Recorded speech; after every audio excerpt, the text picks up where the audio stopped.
Jadi, kawan-kawan sekalian, sekarang saya berada di Fakultas Ilmu Sosial dan Budaya ya, di Papua di Bogor, bersama seorang akademisi, Dr. Aris juga. Ini saya panjang dikit, susah saya menjelaskan. Bu Didi, sekarang ini ada fenomena yang menarik ya kalau menurut saya. Kita yang Fashion Week itu not just fashion, bukan juga sekedar panggung, tapi ada sesuatu yang menurut saya ya, sebagai seorang pemahami masalah sosial juga, saya lihat ini semacam satu apa ya, satu titik di mana anak-anak dari pinggiran Jakarta saya lebih keren, kita sebut sebagai marginal, kelompok marginal. Karena apa? Saya lihat mereka berfokus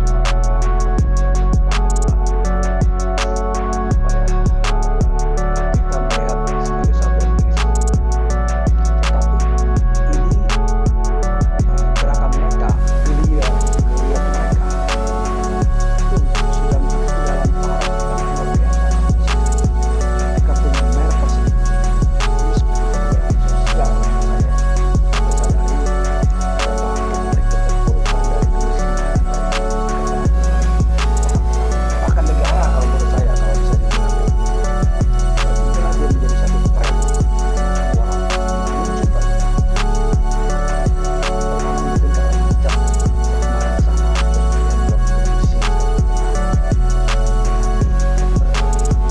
yang pasti sekarang ketika saya kemarin saya lihat sekarang sudah mulai proses order, sudah lebih tertib, yang mau ikut fashion, yang branding, ini proses kecil sekali,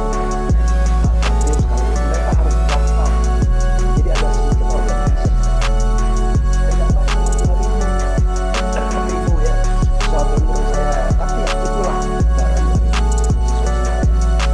Kemudian sekarang mereka bisa daftar, jadi saya mengenal satu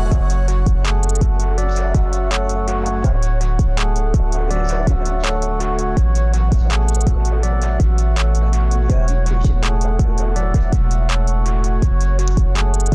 saya ingin pandangan Bu Dini lah melihat persoalan seperti itu gimana? Oke, baik. Sebelumnya Bapak terima kasih sudah mengundang saya di channel Bapak ini, teman-teman saya juga suka ngobrol di sini. Jadi kalau saya sebetulnya melihat Bapak, sebenarnya hal yang fenomena biasa saja ya pada asal muasalnya. Ini seperti kita misalnya restoran baru atau misalnya tempat wisata baru gitu ya, terus kemudian orang pada tertarik, hit, dan viral. Sebenarnya sesimpel itu sih Pak. Tapi mungkin yang saya lihat adalah ini pertama adalah kemudahan akses. Jadi mungkin kalau ini lokasinya di Mika gitu ya Pak ya, atau misalnya di Tangerang, belum tentu ya Pak. Maksudnya dari Citayam, dari Depok dan lain-lain akan menuju ke situ gitu. Jadi kalau saya perhatikan harga tiket keretanya pun cuma 5.000 lah ya kurang lebih gitu. Jadi pertama kemudahan akses, yang kedua mereka menemukan wadah untuk mereka mengekspresikan diri gitu. Jadi asal muasalnya ini kan sebenarnya bukan suatu tempat yang diformulasikan, memang direncanakan ya Pak oleh Pemda atau oleh apa sih sebuah apa organizer lah gitu ya. Enggak, ini memang organik banget Pak gitu. Jadi asal muasalnya mereka mungkin dari sekedar hangout, yuk kita main yuk ke Duku Atas, kan ada terowongan Kendal itu ya, terus kemudian nah kemudian jadi yuk ke situ, akhirnya mungkin meluas ya, gitu. Nah terus kemudian yang membuat ini jadi rame itu kan karena viralnya itu. Jadi mulai dari wawancara JJ, Bonge dan teman-teman gitu kan, jadi viral, akhirnya orang jadi tahu, oh di situ ada tempat anak-anak SCBD itu ya, maksudnya berkumpul gitu, dan jadi mereka melihat seperti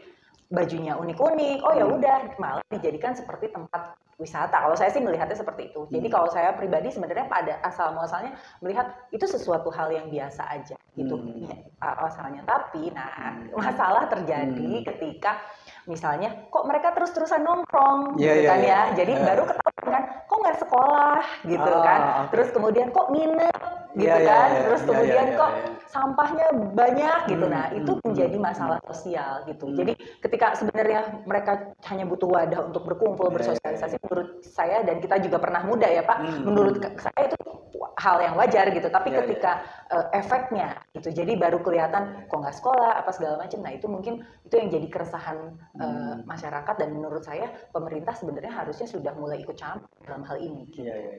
Memang kalau saya lihat diperhatikan di lokasi ya.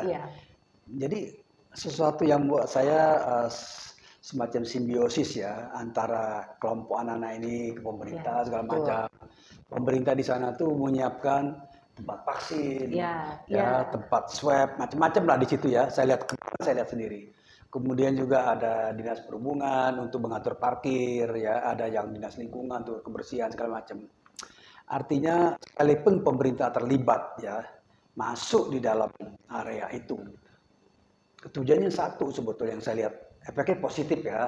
Anak-anak itu tidak terganggu, jalan juga mereka nyebrang juga nggak sekedar nyebrang, dia lihat dulu situasinya, mobil bisa di stop atau apa. Artinya ini suatu ini ya, dan kira-kira tapi dari sudut sosial ya, ini kan dari kelompok anak-anak yang anak pinggiran, tidak sekolah, kemudian yang hidup seperti tidak tertib lah kayak gitu ya.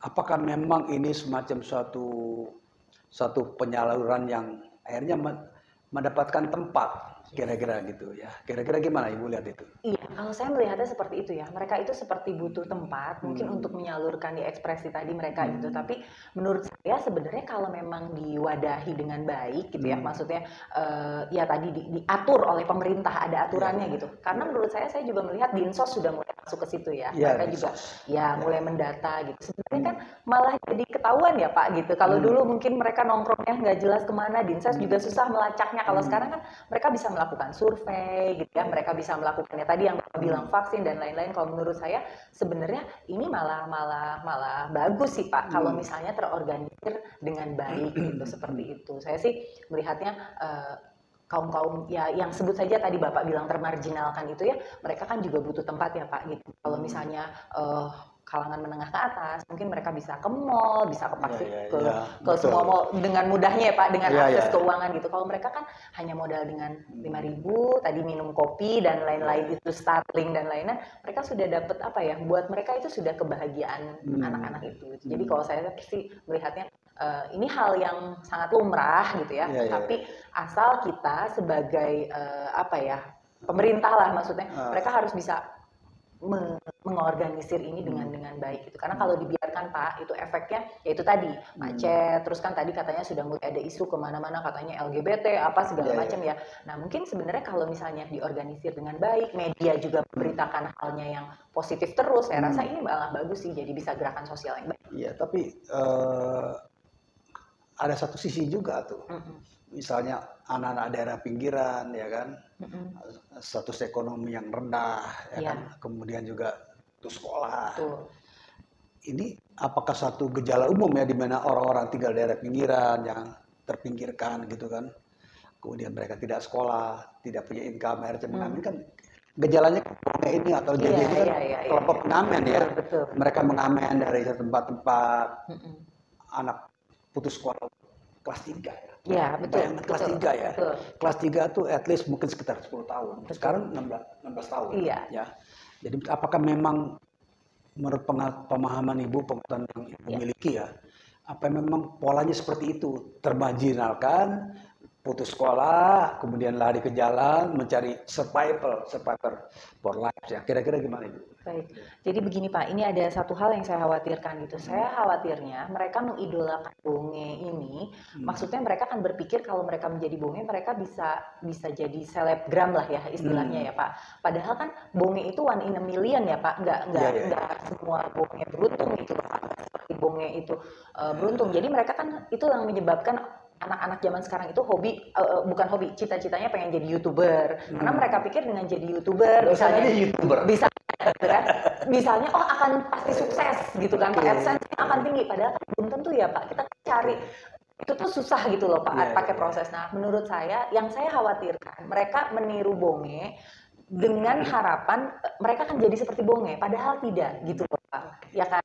Jadi kan yang akan jadi bonge, JJ Kurma itu paling kalau kita lihat dari berapa 10.000 anak gitu ya, paling hanya 10 misalnya gitu ya Pak yang akan jadi seleb dan dapat endorse dan lain-lain gitu. Nah, lalu bagaimana nasib yang 9.500-nya misalnya? Itu yang harus mungkin dipikirkan oleh kita gitu. Jadi apakah bisa dialihkan menjadi hal yang positif, misalnya nongkrong-nongkrong ini mungkin bisa dibentuk jadi wadah apa UMKM itu Pak, misalnya bisa mereka diarahkan ke kewirausahaan gitu, karena saya khawatirnya mereka kan tentu Pak untuk nongkrong ini kan butuh uang ya, baju segala macam itu dari mana mereka mendapatkan uang itu kalau mereka tidak tidak bekerja gitu loh, intinya seperti itu. Jadi saya hanya khawatir mereka mencari jalan pintas, mereka pengen seperti bonge gitu, terus kemudian mereka menghalalkan segala cara atau apapun. Itu sih yang dikhawatirkan. Ya memang ada ini ya, ini mungkin ini terakhir ya karena Ibu mau berdebat ya.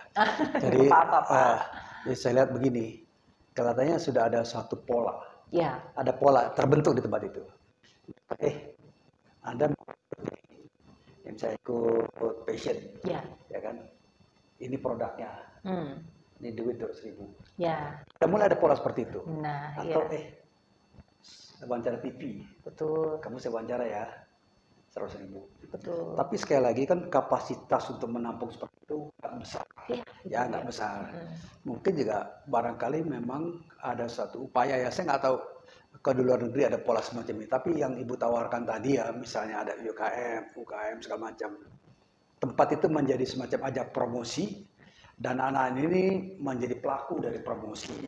Ya, at least terkurangi. Memang problem kemiskinan di negara berkembang ya, katakanlah di Indonesia sebagai sampel, it's not as simple as that. Nggak semudah itu. Iya, betul. Tapi saya kira ini semacam satu fenomena. Sekali kan kita belajar fenomena ya, fenomena sosial, kemudian juga katakanlah semacam satu hiburan, small thing for fun gitu kan, suatu yang kecil untuk satu kebahagiaan orang. Betul. Kecil-kecil gitu aja. Nah terakhir barangkali singkat mungkin apa yang mau sampaikan. Ya, baik, kalau saya pribadi sih Pak, menurut saya sebenarnya ini harus jadi concern pemerintah juga ya, bahwa ternyata kaum-kaum termarginalkan ini butuh ruang, intinya segitu gitu. Karena kita sebagai pemerintah gitu ya, maksudnya kan sebagai mereka yang punya wewenang untuk mewadahi ini gitu ya, mereka bisa membuat wadah untuk kaum-kaum yang termarginalkan tadi, tapi ke arah positif gitu. Itu yang harus jadi bahan pemikiran gitu. Jadi kalau menurut saya sebenarnya si Citayam Fashion Week ini bisa banget betul apa yang tadi Bapak bilang menjadi arah positif. Misalnya kita komersilkan ya Pak ya. Maksudnya dalam hal ini mungkin kita butuh seperti pegawai atau apa bisa mencari di situ gitu ya dari fashionnya, atau mungkin bisa kita karyakan. Misalnya mereka kan kelihatan siapa yang suka rambutnya kelihatan agak unik gitu ya. Mungkin bisa kita hire jadi pegawai salon gitu loh Pak. Jadi kalau menurut saya sebenarnya bisa banget diwadahi dan diarahkan ke yang positif gitu. Terima kasih Ibu. Iya. Sehat selalu. Saya terima kasih banyak ya. Mudah-mudahan sukses Ibu. Ya Ibu punya juga YouTube. Enggak, saya belum bikin Pak. Itu dia tidak ada waktu. Nanti deh saya pengen bikin. Makasih banyak. Sampai jumpa ya. Makasih banyak. Terima kasih. Waduh. Siap. Beres Pak. Beres.